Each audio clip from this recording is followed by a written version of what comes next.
자, 여러분 안녕하세요. 오래간만에 뵙습니다. 네. 그동안 잘 지내셨죠? 한 5개월? 6개월? 그 정도 됐던 것 같은데 그동안 좀 바빴습니다. 네.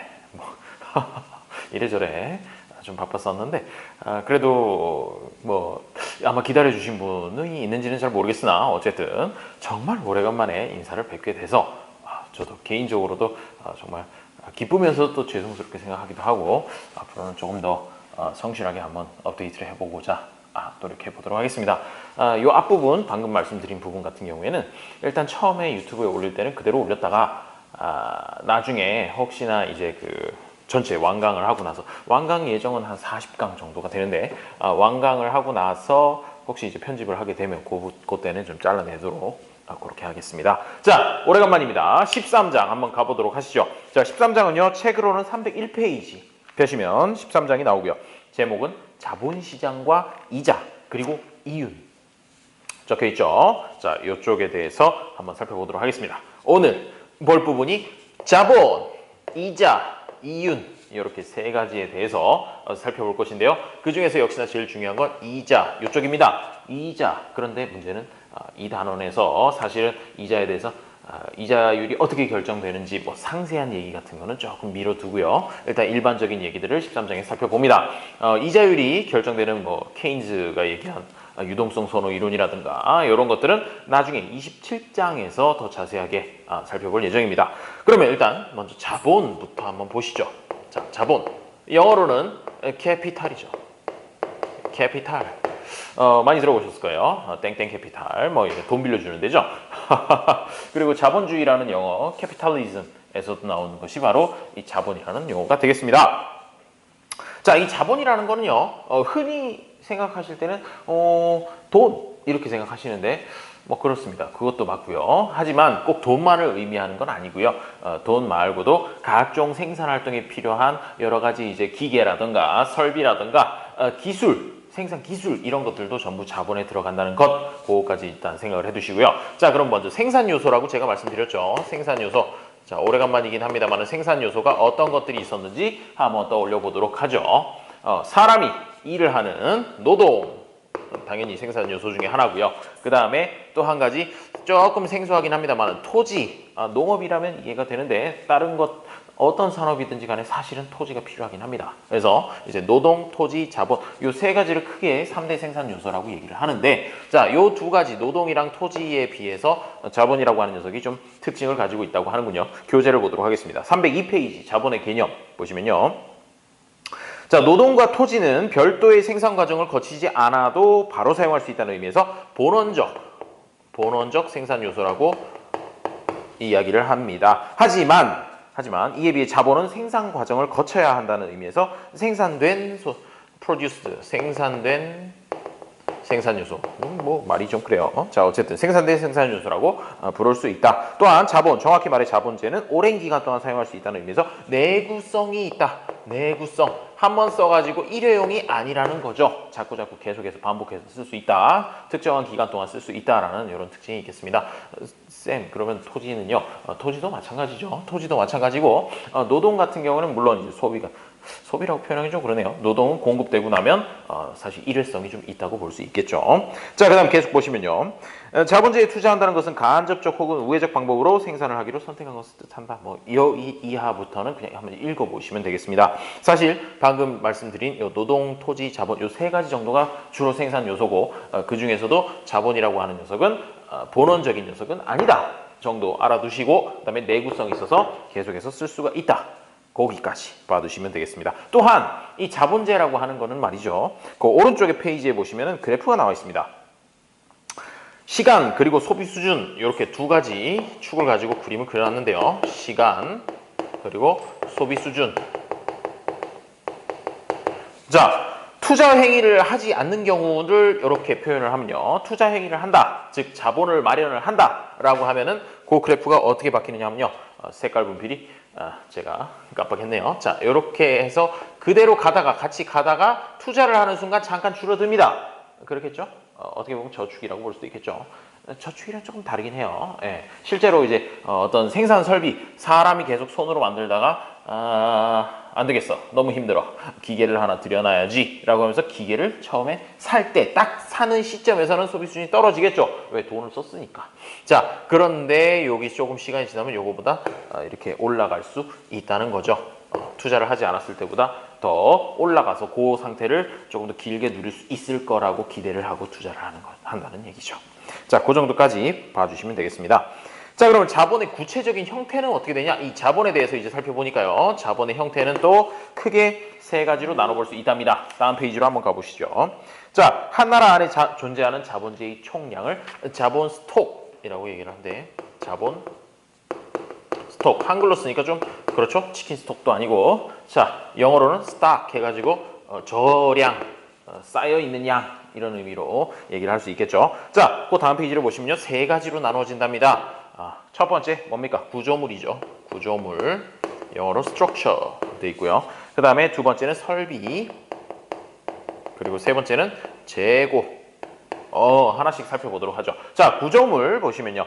공장이나 집, 다리 등 한 곳에 붙박혀 있는 구조물이 자본재의 한 부류를 이룬다. 한마디로 공장을 포함한 모든 건물 종류, 건축물 이런 것들이 구조물에 해당하게 될 것이고요. 그리고 우리가 생각하는 대부분의 자본 중에서도 기계와 관련된 부분이라고 생각하는 것이 다 이 설비가 되겠습니다. 자, 기계, 공구, 자동차, 컴퓨터 등 생산 과정에서 활용될 수 있는 물건들이 또 한 부류의 자본재가 되고요. 마지막 이 재고라고 하는 거. 쌤, 무슨 재고가 자본이 됩니까? 재고는 상품, 완제품을 갖다가 가지고 있다가 언제든지 사람이 사러 오면은 여기 있어요 하면서 드리려고 재고를 가지고 있는 거 아닙니까? 이렇게 생각할 수 있는데, 물론 그것도 재고예요. 하지만 여기서 보시면 기업은 투입물이나 산출물의 재고를 갖고 있는 것이 보통인데, 자, 보셨습니까? 방금 저희가 얘기했던 거는 산출물의 재고죠. 상품의 재고라는 얘기예요. 상품의 재고뿐만 아니라 원료, 원재료의 재고 이런 것들도 포함해서 자본 스톡에 넣을 수 있다는 거죠. 그래요. 원재료의 재고 정도라면 납득이 갈 만하군요. 자, 그 정도까지 봐두시고 그 다음에 또 중요한 건 뭐냐면요. 이런 애들은 전부 다 어떤 특성이 있냐? 감가상각이 일어난다는 거예요. 감가상각. 말씀은 아마 들어보셨을 겁니다. 주로 어디서 이야기를 듣게 되느냐 하면요. 저 같은 경우에 되게 가슴 아픈 일이지만 자동차 감가상각 이런 데서 많이 얘기를 들어요. 뭐 제가 뭐 자동차가 뭐 여러 대 있는 건 아니지만, 자, 그래도 저도 이제 차를 한 대 가지고 있습니다. 차를 한 대 가지고 있는데 이 감가상각이 사실은 자동차 같은 경우에 굉장히 빨리 일어난다고 하죠. 그게 뭐 감가상각 그러면은 사실 감이 안 오실지 몰라도 중고차 가격 떨어지는 거 이런 거라고 생각하셔도 크게 상관없을 것 같습니다. 꼭 자동차뿐만 아니라 모든 구조물이든 설비든 재고든 토지가 아닌 이상은 모두 다 이 감가상각, 시간이 지나면 그 가치가 떨어지는 현상이 생긴다는 거죠. 이 감가상각을 처리하는 방법, 그런 것들을 회계학에서는 굉장히 여러 가지로 얘기를 하고 있어요. 뭐 정액법, 정률법 등등등 하는데 그 부분은 이제 나중에 혹시 회계 수업을 하게 되면 그때 가서 좀 더 자세하게 말씀드리도록 하고요. 여기서 보실 건 감가상각, 영어로 depreciation 이라고 얘기하는 거. 요게 자본재에는 전부 다 적용이 된다. 뭐 그런 얘기죠. 거기 이제 자세하게 내용을 적어놨어요. 한번 보시죠. 감가상각해서 시간이 지남에 따라 자본재의 가치가 떨어지는 것을 의미한다라고 되어 있는데, 자본재는 사용과 더불어 그 가치가 떨어진다는, 즉 감가상각이 일어난다는 또 하나의 특징을 가지고 있다. 감가상각이 일어나는 원인은 여러 가지가 있는데 가장 쉽게 생각하는 거는 아무래도 자꾸자꾸 사용하다 보면 닳아서 성능이 떨어진다. 이런 것도 있을 수 있고요. 그 다음에 또 나오는 얘기는 기계가 사용할 수 있는 내용 연수 이런 것들이 있어요. 그래서 어떤 기계는 5년 사용할 수 있고 어떤 기계는 10년 사용할 수 있다. 사실은 효율은 똑같다라고 하면 당연히 10년을 더 사용할 수 있는 기계가 조금 더 가치가 있겠죠. 그런 의미로 생각을 해주시면 될 것 같습니다. 또한 기술 같은 경우에도 생산 기술 같은 경우에도 세월이 지나면 진부화되고 낡은 시대에 뒤떨어진 그런 기술, 생산 기술이 되기 때문에 가치가 떨어진다. 그런 것들이 전부 감가상각의 형태라고 보시면 되겠습니다. 자, 그거까지 이제 살펴보시면요. 자본재가 무엇인가, 그리고 자본의 형태가 세 가지가 있다는 것, 그리고 자본의 공통적인 특성으로 감가상각이 일어난다는 것, 요까지 정리를 해두시면 되겠습니다. 자, 좋고요. 첫 단원을 어느 정도 마무리를 했네요. 자, 그러면 이제 이어서 이자 부분에 대해서 한번 살펴보도록 하겠습니다. 이자. 자, 이자는 여기서부터 보도록 하죠. 자, 이자 부분인데 그 전에 이제 투자의 결정 기준이라고 하는 부분 조금 또 보고 갈게요. 자, 306페이지 한번 펴보세요. 투자의 결정 기준입니다. 투자 결정 기준. 투자의 결정. 쌤, 이자 얘기한다더니 왜 갑자기 투자의 결정 기준을 얘기를 하고 계십니까? 관련이 있는 겁니까? 관련이 있습니다. 투자의 결정 기준. 내가 어떤 자본재를 투자를 할 것이냐 말 것이냐 이런 걸 결정하는 데 있어서 어떻게 보면 가장 중요한 역할을 하는 것이 바로 이자율이기 때문이죠. 자, 그 얘기는 조금 이따 하고요. 일단 투자의 결정 기준 보도록 하겠습니다. 기업이 투자를 한다는 것은 어떤 자본재를 구입해 생산 과정에 투입한다는 것을 뜻한다. 뭐 당연한 얘기죠. 그러면 이걸 투자를 할 것이냐 말 것이냐 뭔가 결정할 수 있는 합리적인 기준이 있어야겠죠. 물론 대부분의 이제 경영진 같은 경우에는 당연히 밑에서 이제 보고서를 올립니다. 이거를 투자를 하면은 어떤 효과를 받을 수 있고 어떤 비용이 들어가고 그래서 이걸 해야 됩니다. 말아야 됩니다. 이런 내용의 보고서를 올리죠. 자, 그 보고서를 쓰는데 필요한 논리예요. 필요한 논리고 실제로 CEO가 또는 이제 기업 회장이 투자를 할 것인가 말 것인가라고 하는 건 물론 그 보고서에 있는 내용도 참고를 하긴 하겠습니다만은 결국은 본인의 어떤 감이라든가 경험이라든가 이런 것들에 영향을 받을 수밖에 없긴 하죠. 자, 하지만 우리는 기업 회장이 아니잖아요. 그러다 보니까 밑에서 보고서 쓰려면 필요한 논리라는 겁니다. 자, 한번 보도록 하시죠.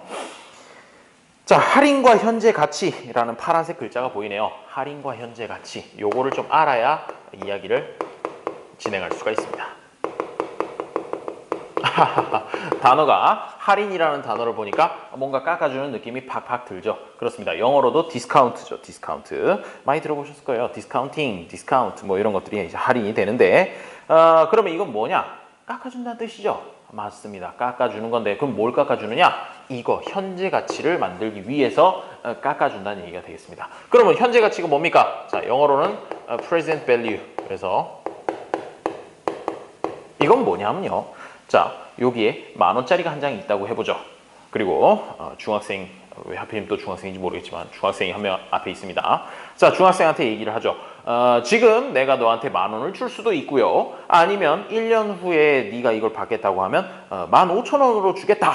이렇게 선택을 해봐라 라고 얘기를 합니다.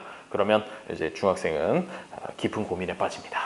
지금 눈앞에 있는 저 10,000원이면은 내가 오늘 저희 가서 떡볶이도 좀 사 먹고 떡볶이 너무 올드한가요? 어쨌든 10,000원을 지금 당장 받을 것인가 아니면 1년 동안 참고 15,000원을 받을 것인가. 분명히 10,000원보다는 15,000원이 가치가 크다는 거 알고 있어요. 그런데 고민을 합니다.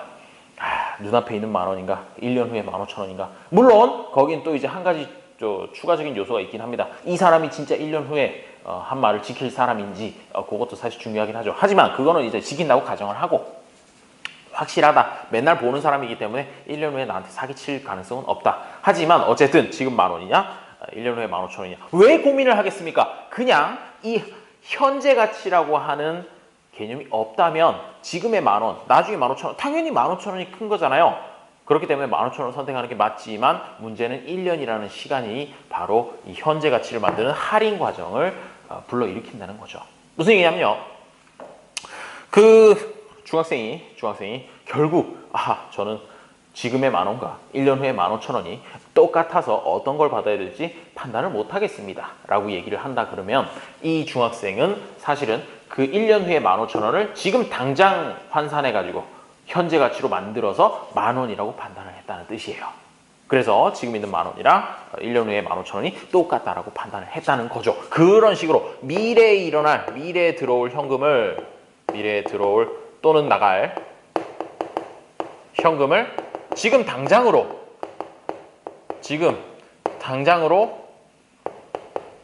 환산하면 가치가 얼마냐? 환산하면 가치가 얼마냐? 이게 바로 가장 쉽게 얘기하는 현재 가치의 의미예요. 나중에 미래에 들어오거나 나갈 현금이 지금 당장 들어온다고 가정했을 때 이게 얼마냐? 지금 당장 나간다고 했을 때 지금 이게 얼마냐? 요걸 갖다가 계산하는 것. 이것이 바로 현재 가치가 되죠. 왜 이걸 계산하겠어요? 지금 당장 선택을 해야 되기 때문이죠. 돈은 나중에 들어오거나 나중에 나가거나 하겠지만 현재에서 선택을 해야 되기 때문에 반드시 이 현재 가치로 바꾸는 과정이 필요해요. 그 과정에서 일어나는 일이 아까 말씀드렸듯이 15,000원이 지금 당장으로 생각하면 10,000원이 되는, 즉 가치가 이렇게 줄어드는 그 부분이 바로 할인이라고 표현이 되는 것이죠. 쌤, 그러면 꼭 이렇게 15,000원짜리가 10,000원으로 항상 이렇게 되는 건가요? 아니에요. 그 중학생은 그렇게 판단했겠지만 저 같으면 지금 당장 10,000원 내놔 이렇게 할 수도 있는 거죠. 즉 사람마다 다르고요.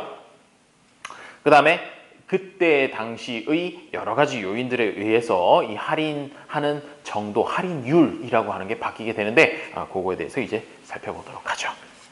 자, 일단 현재 가치 뭐라는 거 다시 한번 확인을 해주시고 그 다음에 할인을 통해서 현재 가치를 구할 수 있다까지 생각해 두시면 되겠습니다. 책 보죠. 306페이지입니다.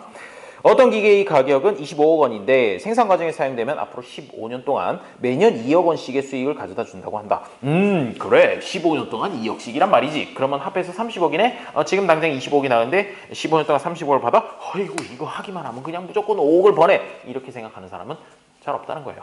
왜?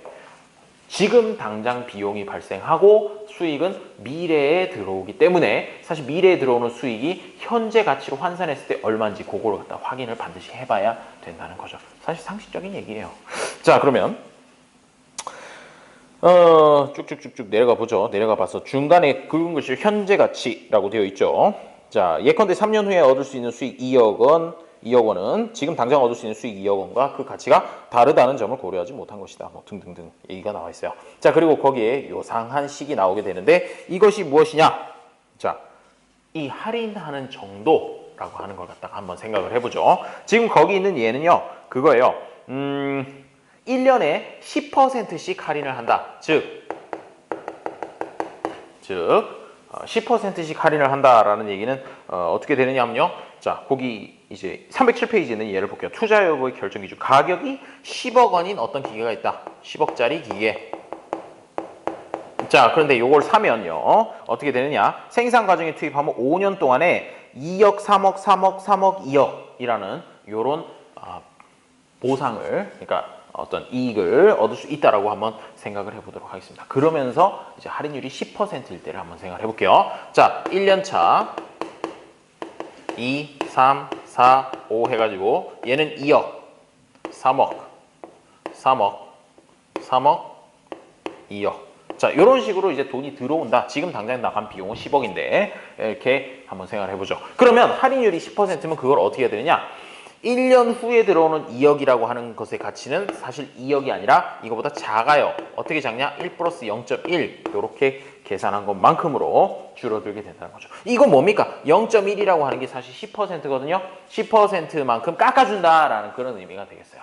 아하, 1.1로 나눈다. 1.1로 나누나 보다. 그러면 값이 조금 줄어들겠죠. 요 계산 같은 경우에는 계산기로 하셔도 돼요. 손으로 하면 잘 힘들겠죠. 자, 그 다음에 또 중요한 건 뭐냐면요. 더 하는데 뭘 더 하느냐? 2년 차에 들어올 돈 3억을 얘도 할인을 해줘야 되는데 그냥 1 플러스 0.1로 하면 되느냐? 아니에요. 이런 식으로 2년이 걸리기 때문에 제곱을 해준다는 겁니다. 제곱이 중요한 거죠. 제곱을 해줘야 얘가 할인이 되고요. 그러면 이제 대충 감 잡으셨죠? 1 플러스 0.1에 세제곱, 1 플러스 0.1에 4제곱, 1 플러스 0.1에 5제곱 이런 식으로 할인을 해줍니다. 선생님 이거 계산이 장난 아니겠는데요. 그렇죠. 손으로 계산하다가는 힘들어요. 따라서 당연히 계산기를 사용하는데 나중에 혹시나 문제풀이 세션을 좀 촬영을 하게 되면 거기서 이제 계산기 사용법, 쌀집 계산기라고 불리는 거 있죠? 그거 계산하는 방법에 대해서도 말씀드리겠습니다. 혹은 또 문제에서 이런 것도 나와요. 뭐 1 플러스 0.1의 5제곱이 얼마다? 뭐 이런 얘기, 뭐 이런 것도 나오고 막 그렇습니다. 자, 어쨌든 이런 식으로 계산을 해주면 이제 뭐가 나오느냐? 저기 책에 나와 있어요. 얼마래요? 9.84억이래요. 9.84억. 야, 이거 보게. 지금 당장 10억이 나갔는데 앞으로 5년 동안 예상되는 이 수익에 대해서, 현금 흐름에 대해서 현재 가치로 바꿔봤더니 9.84억이 다시 들어오는 걸로, 회수가 되는 것으로 나타났다. 그러면 이 기계를 사야겠어요? 말아야겠어요? 합리적이라면 당연히 10억 나가고 9.84억 들어오는 일을 할 리는 없겠죠. 쌤, 9.84억 아니에요. 2억, 3억, 3억, 3억, 2억, 13억이나 들어오는데요. 미래의 13억이 지금 당장의 10억보다 가치가 떨어진다는 뜻입니다. 할인율 10%일 때. 그러면 여기서 이제 대충 감 잡으셨을 거예요. 이 할인율, 밑줄 쳐놓은 이 0.1이라는 숫자가 무지하게 중요하구나. 0.1인지 0.01인지 0.2인지 이거에 따라서 사실은 이 숫자라고 하는 게 굉장히 많이 차이가 날 수밖에 없어요. 기간이 길어지면 길어질수록 그 차이가 더 커지겠죠. 따라서 요 0.1이라고 하는 거, 이걸 보고 할인율이라고 얘기를 하는데, 할인율 이 할인율을 어떻게 결정하느냐에 따라서 이 투자가 매력적이 될 수도 있고 매력적이지 않을 수도 있다는 겁니다. 아, 그래요. 자, 여기까지 들으셨으면 이제 그 다음 내용은 뭐겠습니까? 이 할인율을 도대체 무엇으로 해야 옳은 것인가? 그런 내용이 나와야 되겠죠. 자, 한 페이지 넘겨보시죠. 자, 다시 말해 수익의 현재 가치를 투자를 하는 데 드는 비용, 그 자본 제의 가격보다 크면 투자를 하고 어쩌고저쩌고 막 말이 많아요. 말이 많은데 자, 보죠. 이제 만약에 이자율이 그 309페이지의 제일 위에 문단이에요. 만약 이자율이 할인율로 사용된다면 자본제에 대한 수요, 즉 투자에 대한 수요와 이자율 사이에는 역의 관계가 성립하게 된다. 즉 이자율이 올라가면 투자 수요가 줄어들고 이자율이 떨어지면 투자 수요가 늘어나는 반응이 나타나는 것이다. 갑자기 이자율이랑 할인율을 막 비교를 하고 있죠. 왜 그러냐면요. 일반적으로 시장에서 사용하는 이자율을 가장 쉽게 할인율로 사용할 수 있기 때문에 그렇습니다. 왜 그러냐 하면 말이죠. 제가 10억이 있어요. 제가 10억이 있으면 제가 이제 회사에서 이제 경영자인데 10억짜리 기계를 살 것인지 아니면 10억짜리를 시장에다가 뭐 예금을 한다든지 뭐 한다든지 해가지고 투자를 하는 두 가지 대안이 일반적으로 존재를 하기 때문이죠. 그러니까 저는 이 10억으로 기계를 사가지고 수익률을 얻는다라고 얘기를 했을 때 그거하고 그 다음에 그냥 그 금융기관에다가 10억을 맡겨가지고 받는 이자율하고 그거를 비교를 하게 된다는 거예요. 금융기관에 더 주면 금융기관에 넣고 이게 나오면 투자를 하겠죠. 자, 그렇기 때문에 이자율이라고 하는 거, 시장 이자율이라고 하는 게 일단 할인율의 첫 번째 후보가 되는 겁니다. 가장 유력한 후보기도 하죠. 그런데 그냥 할인율을 쓰느냐? 그건 아니에요. 자, 뭐 할인율에 대해서는 나중에 조금 더 살펴보도록 하고요. 이제는 조금 넘어가서 할인율에서 이어지는 이자율 부분을 좀 살펴보도록 하죠. 자, 13.3 이자율의 결정입니다. 기업이 투자를 하기 위해서는 우선 자금을 마련하고 있어야 한다. 스스로 갖고 있는 자금으로 투자를 하는 경우도 있지만 대부분의 경우 남에게서 빌린 자금으로 투자를 하는 것이 보통이다. 자기 돈으로 투자하는 회사 거의 없습니다. 사실 투자 규모도 커야 되고 그 다음에 남의 돈을 빌려서 할 경우에 투자 레버리지라고 하는 것도 존재를 해요. 그렇기 때문에 일단 그 얘기에 대해서는 뭐 나중에 좀 더 자세하게 하도록 하고요. 자, 계속 보시죠. 자, 자금의 수요와 공급. 돈이라고 하는 것도 결국 수요가 있고 공급이 있다는 겁니다. 돈이 필요한 사람이 있을 거고 돈이 좀 남아 돌아가지고 빌려주고 싶은 사람이 있다는 얘기예요. 자, 남에게 빌려줄 수 있는 돈을 대부 가능 자금, loanable funds라고 부른다. 이런 게 좀 많았으면 좋겠네요, 저도. 자, 이 자금에 대한 수요의 대부분을 구성하는 것은 기업의 투자와 관련된 수요다. 그런데 앞에서 본 것처럼 투자에 대한 수요는 이자율과 역의 관계에 있다.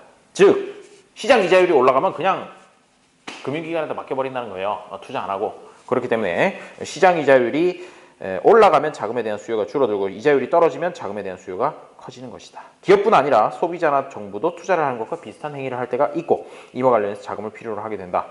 소비자가 집이나 자동차를 산다든가 정부가 도로나 학교 건설 등의 공공사업을 수행하는 것이 그런 행위에 좋은 예가 된다. 그래요. 자, 뭐 이야기가 많습니다만은 결국 하고 싶은 얘기는 뭐냐면요. 자금, 돈이라고 하는 것도 상품 시장처럼 수요와 공급이 존재를 한다. 310페이지로 가보시죠. 310페이지로 보시면 이자율의 결정 과정이라는 그래프가 하나 나와요. 자, 축이 두 축이 있습니다. X축은 대부 가능 자금의 양. 자금 양이 되고요. 그 다음에 Y축은 이자율이 되겠네요. 자, 이렇게 됐을 때 보시죠. 공급 곡선이라고 하는 건 어떻게 돼요? 우상향, 오른쪽으로 갈수록. 즉 이자율이 높으면 돈을 빌려주고 싶다 이거예요. 이게 공급 쪽이죠. 공급 쪽. 돈을 더 많이 빌려주고 싶어요 라고 이렇게 얘기를 하고요. 이자율이 낮아지면 헤이 돈 안 빌려줄래? 재미없네. 이렇게 생각을 한다는 거죠. 이게 공급 쪽이고요. 다음에 수요 쪽은 당연히 반대가 되겠죠. 이자율이 높으면 대부를 하고 싶은 양이 줄어들고 이자율이 떨어지면 돈 좀 빌려볼까? 이렇게 된다는 거죠. 그러면 여기서 만나는 이 점이 바로 뭐가 되겠습니까? Q 스타 R 스타라고 해서 균형 이자율이 되는 거고요. 그때 이제 거래라고 하긴 좀 그러네요. 자, 대부가 되는 자금의 양이 된다는 것이죠. 자, 그렇게 보시면요. 이제 이자율의 결정 부분을 보시면 보통 상품의 경우와 마찬가지로 그렇죠. 상품 시장이랑 사실 생긴 모양 똑같아요. 똑같은데 이자율도 대부 가능 자금에 대한 수요와 공급에 대해서 결정이 된다. 공급에 의해서 결정이 된다. 이를 보면 이자율은 대부 가능 자금의 수요량과 공급량이 서로 같아지는 R 스타 요 정도 수준에서 이자율이 결정이 된다는 것이죠. 자, 그런데 방금 말씀드린 거는 당연히 앞에서 이제 그 상품 시장에 대해서 살펴봤을 때도 나왔던 얘기이기 때문에 직관적으로 납득이 돼요. 직관적으로 납득이 되는데 뭔가 좀 애매하죠. 상품 시장은 진짜 똑같다고? 아닌 것 같은데 뭔가 조금 다른 생각을 가진 사람들이 꽤나 많았어요. 꽤나 많았고 이에 대해서 이 시장 이자율이 결정되는 이것에 대해서 이거 말고도 굉장히 다른 이론들이 많습니다. 다양한 이론들은 사실 뒤에서 좀 더 자세하게 배울 건데요. 그 일단 하나는 소개가 되어 있습니다. 이자율의 결정 과정에 대한 이론으로 지금 보는 것과 약간 다른 케인즈의 우리 알고 있는 존 메이너드 케인즈 양반이 얘기한 유동성 선호 이론이라는 것도 이따 27장에서 자세히 배우게 될 것인데 이자율이 단순히 대부 가능한 자금뿐 아니라 화폐 전체에 대한 수요와 공급에 대해 결정된다고 보는 점에서 차이를 보고 있다. 무슨 얘기냐면요. 이 수요라고 하는 걸 갖다가 그냥 이렇게 투자 수요 이것만 생각하는 게 아니라 뭐 어떤 당장 먹고 살기 위한 유동성을 갖다가 확보하는 데서도 필요하고 그다음에 어떤 투기적 수요에 의해서도 있고 그다음에 진짜 투자하는 수요도 있고 그러니까 이 수요라고 하는 걸 이렇게 단순하게 볼 게 아니라 좀 종류를 나누고 그걸 다 합쳐서 살펴봐야 된다 뭐 그런 얘기가 되겠어요. 나중에 27장에서 좀 더 자세하게 보도록 하죠. 자, 그 정도 보시는데 그러면 또 여기서 이제 질문이 나와요. 이거 보고 이제 시장 이자율이라고 얘기를 했는데 균형 이자율이죠. 균형 이자율이라고 얘기를 했는데 그러면 이 시장 이자율이라고 하는 게 현실에서 한 가지로만 존재하는 게 아닌 것 같더라. 왜 이렇게 여러 가지가 나오느냐? 그거에 대해서 이제 질문이 나올 수 있습니다. 자, 현실에서 이자율이 여러 가지인 이유를 보시면 되겠어요. 금융기관을 돌아다녀 보면 기관마다 이자율이 다를 뿐더러 같은 기관 안에서도 경우에 따라 서로 다른 이자율을 적용해주는 사례를 보게 된다. 현실의 시장에는 여러 가지 다른 이자율이 존재하고 있는 것이다. 그러나 지금까지 논의는 마치 하나의 시장 이자율만 존재한다는 인상을 주고 있어. 이론과 현실이 서로 다르다는 느낌을 받을 수 있다. 사실 요거 저 얼마 전에 느꼈는데 은행에 가요. 은행에 가서 대출 받으러 왔습니다 라고 얘기를 하면요. 아 그래요? 뭐 어떻게 뭐 신용대출이요? 아니면 담보대출이요? 이렇게 제일 처음 물어보죠. 왜죠? 신용대출, 담보대출에 따라서 빌릴 수 있는 금액의 크기라든가 그 다음에 그 이자율이라든가 이런 것들이 굉장히 많이 달라지기 때문에 그 부분부터 이제 시작을 하게 되는 것이죠. 방금 얘기한 거에 의하면 이 R스타라고 하는 게 딱 한 가지인 것처럼 얘기를 했는데 그게 아니더라는 거예요. 뭐 때문에 차이가 나냐? 첫 번째, 위험성의 차이입니다. 위험성. 자, 아까 전에 신용대출하고 담보대출이라고 하면 당연히 누가 더 위험성이 크겠습니까? 신용대출이 더 크겠죠. 왜? 담보 잡은 것도 없이 그냥 너 믿고 막 빌려줄게 라고 하는 거니까 당연히 이자를 조금 더 받아야겠네 라고 생각을 할 수 있다는 거죠.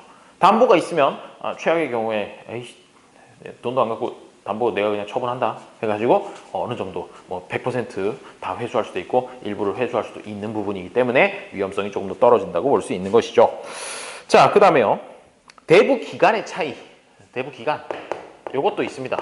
뭐 일부 은행 같은 데서는 사실 크게 뭐 이렇게 대부 기간 10년 빌리는지 30년 빌리는지 이거에 따라서 크게 차이를 두고 있지는 않습니다만은 웬만한 곳에서는 다 이제 길게 빌리면 길게 빌릴수록 일반적으로 이자율이 올라간다는 거 뭐 그런 것이 일반적인 얘기가 되겠죠.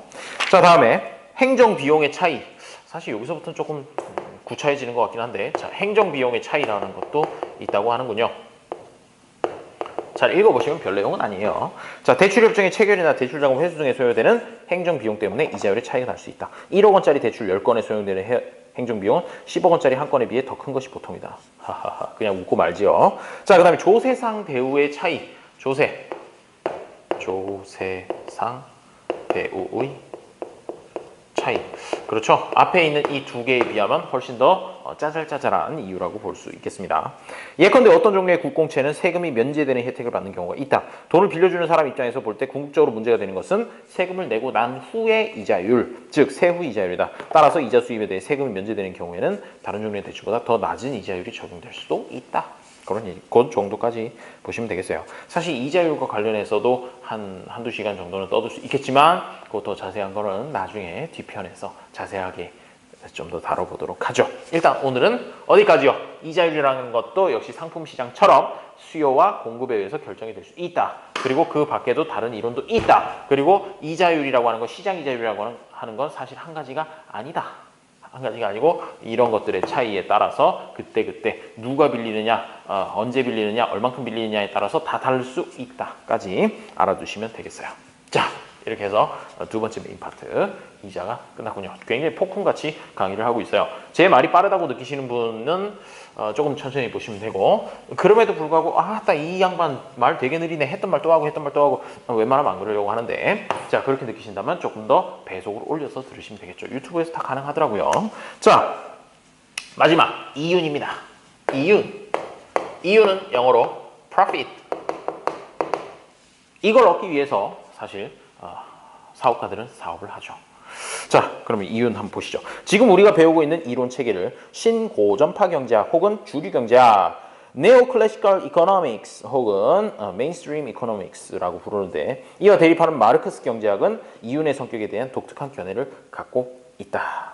자, 그런데 이 마르크스 경제학 같은 경우에는 사실 우리가 자세하게 접할 기회는 많지 않아요.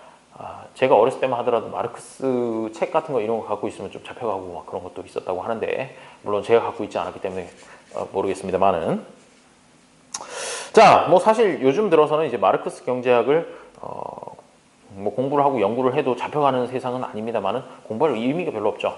왜? 마르크스의 이론을 따르는 국가 자체가 이제 많이 줄어들었기 때문에 사실 크게 의미가 좀 없어진 부분이 있습니다. 자, 일단 이 이윤이라고 하는 게 크게 두 가지로 구분할 수 있다고 하는군요. 자, 뭐랑 뭐요? 회계상 이윤. 그리고 두 번째는 경제적 이윤이라고 얘기를 하죠. 자, 일단 이름을 보시면요, 회계상 이윤이라고 하는 거는 우리 회계 장부 같은 걸 작성을 하다 보면 결국 마지막에 당기순이익 해가지고 이제 나오는 부분이 있잖아요. 그런 거를 얘기를 하는 겁니다. 영업이익, 당기순이익 이런 식으로 회계 재무제표에서 확인할 수 있는 그 숫자, 그것이 바로 회계상 이윤입니다. 회계 원리에 따라서 처리를 해서 최종적으로 돈을 벌었다라고 얘기를 할 수 있는 부분이 바로 회계상 이윤이 된다는 것이죠. 그래서 회계상 이윤 같은 경우에는 사실 회계 시간에 더 자세하게 다루기는 하고, 어쨌든 회계 기준에 따라서 만든 숫자다 이렇게 되는데, 경제학에서 사실 의미를 갖는 건 회계상 이윤보다는 경제적 이윤이 더 중요합니다. 그럼 이제 경제적 이윤이란 건 뭐냐? 회계상 이윤까지 좋아요. 회계상 이윤 좋은데, 플러스 여기에다 뭐 한 가지를 더 고려를 하냐면요, 기회비용을 고려합니다. 기회비용. 자, 우리 제일 첫 시간에 사실 기회비용이라는 걸 갖다 얘기를 하면서 결국 올바른 경제적 판단을 하려면은 기회비용이라는 걸 고려를 해야 된다, 뭐 그런 얘기를 했었죠. 사실 그거랑 비슷하다고 보시면 돼요. 자, 회계적으로 작년에 우리 회사가 10억을 벌었어요. 아따 잘했네, 10억을 벌었네. 하지만 문제가 있을 수 있다는 거죠. 내가 사실은 거기에 투자된 돈이 100조예요. 100조를 투자해서 10억을 벌었다라고 하면은 가슴 아픈 일이죠. 아니요, 그래도 뭐 잃어버린 거, 돈 잃는 것보다는 낫긴 하지만, 자, 어쨌든 100조를 투자했으면은 사실 그 다른 곳에 투자를 했을 때 얻을 수 있는 것의 가치 중에서 가장 큰 것, 그것이 이제 기회비용이 될 텐데, 그거까지 고려를 하면 오히려 경제적 이윤은 마이너스가 날 수도 있다라는 얘기가 되겠어요. 자, 그 정도 보시면요. 자, 쭉쭉쭉쭉쭉 읽어보시면 방금 제가 설명한 그 내용이 나오게 됩니다. 그래서 우리가 쉽게 다른 회사에 대해서 얻을 수 있는 건 이거예요. 회계상 이윤. 왜? 모든 회사는 이제 법에 따라 가지고 매출이 어느 정도 이상이 되면은 공인회계사의 검토를 받아 가지고 요 회계 재무제표라고 하는 걸 1년에 한 번씩 혹은 뭐 반기마다 한 번씩 이런 식으로 발표를 해야 되기 때문에 요거는 누구나 얻을 수 있어요. 하지만 진정한 의미에서 경제적 이윤이라고 하는 거는 회사 외부에 있는 사람은 알기 어렵고요. 회사 내부에 있는 사람들도 사실 이 계산하는 과정이 굉장히 좀 복잡하기도 하고 좀 판단의 문제도 좀 들어가기 때문에 엄밀하게 구하는 거는 굉장히 어려운 일이에요. 일단 그거까지 생각해 두시면 되겠습니다. 자, 그럼 이제 경제적 이윤이라고 하는 거, 요게 이제 경제학에서 더 열심히 살펴보는 개념이 되는데, 이 경제적 이윤이라고 하는 건 어디서부터 오느냐? 경제적 이윤의 원천 한번 보도록 하시죠. 자, 314페이지입니다. 임금이 노동에 대한 보수이며 지대가 토지에 대한 보수인 것처럼 경제적 이윤이라고 하는 건 무엇에 대한 보수? 기업가적 노력에 대한 보수다라고 얘기를 한다는군요. 참 이것도 애매해요. 기업가적 노력이 뭔데? 라고 얘기를 하면 몇 가지 이제 나와 있긴 합니다만은 이렇게 객관적이고 그렇게 딱 손에 잡히는 그런 개념은 아니긴 해요. 자, 보시죠. 기업가적 노력은 구체적으로 혁신 그리고 위험 부담, 이렇게 두 가지가 구성이 되어 있다는 거죠. 기업가적 노력에는 혁신, 무엇이 혁신인가? 글쎄요, 뭐 애플의 잡스, 돌아가신 스티브 잡스의 어떤 뭐 혁신, 이런 것들도 당연히 사례가 될 수 있겠고요. 그리고 또 한 가지는 리스크 테이킹이에요. 위험 부담. 잘 되면 내 탓, 못 돼도 내 탓 이거죠. 그래서 잘못될 경우에 본인이 책임을 져야 되는 그런 부분을 갖다가 고려해 주는 것이 바로 이 기업가적 노력이라고 하고, 이런 것들 때문에 경제적 이윤을 얻을 수 있다라고 이렇게 설명을 하는 것이죠. 자, 그 정도까지. 사실 뭐 계산하고 그런 부분은 아니에요. 계산 같은 게 엄밀하게 안 되죠. 측정이 잘 안 돼요. 객관적인 기준으로. 자, 그 다음에 이제 이윤의 역할. 그러면 이윤이라고 하는 거는 우리한테 무슨 역할을 해주느냐? 사실은 사람들이 왜 회사를 만들고 일을 하고 그렇게 합니까? 다 먹고 살려고 하는 거죠. 돈 벌려고 하는 거 아니겠습니까? 그래서 적당한 수준의 이 경제적 이윤이라고 하는 걸 얻기 위해서 많은 사람들이 노력하는 거기 때문에 각종 경제 활동이 일어나게 해주는 그런 어떤 촉매제, 동기부여 이런 걸 하는 역할이라고 보시면 될 것 같아요. 자, 그런 것들까지가 이제 이윤의 역할이라는 것이죠. 쭉쭉쭉 넘어가 보시면 이제 316페이지 마지막 요약 한번 보고 이제 마무리를 하도록 하죠. 자, 첫 번째입니다. 요약 펴셨어요? 316페이지. 자, 1번 자본. 좀 더 정확하게 말해 자본제는 내구성이 있으며 한 번만 쓰는 게 아니라는 거죠. 산출물이자 동시에 투입물이 된다는 점에서 독특한 성격을 갖는다. 자본제는 뭐뭐뭐 구조물, 설비, 재고의 세 가지 부류로 크게 구별할 수 있는데 사용과 더불어 그 가치가 떨어지는 감가상각 현상이 일어난다. 아까 제가 강조드렸던 내용이 딱딱딱딱 들어있습니다. 이 정도 알아두시면 되고요. 다음에 2번 어떤 자본제를 투자할 것이냐 투자하지 않을 것이냐 그 결정하는 것은 무엇을 가지고 할인이라는 방식을 이용해서 미래에 들어올 돈, 미래에 나갈 돈 요걸 갖다 현재로 끌어오는, 현재로 환산하는 그런 현재 가치로 만드는 과정이 필요하다는 것이죠.